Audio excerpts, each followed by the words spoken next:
ধৈর্য ধরুন, শান্ত হন, বলুন কম, শুনুন বেশি।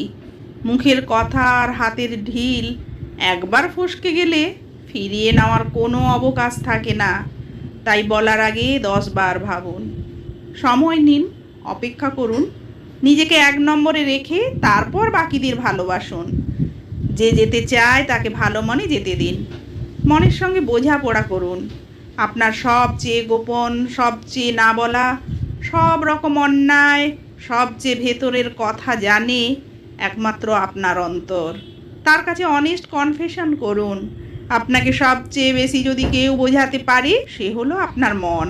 আপনার কোনো কাজে সবচেয়ে বেশি যে আপনার পিঠ চাপড়ায় সে আপনার মন। মনকে প্রিয় বন্ধু বানিয়ে নিন, তার যত্ন করুন। দেখবেন অনেক দ্বিধা, দ্বন্দ্ব, কষ্ট, যন্ত্রণা, লড়াই, কান্না, ভয় নিমেষে জয় করতে পারছেন। জীবনের যাত্রাটা অবশ্যই কঠিন, কিন্তু অসম্ভব নয়।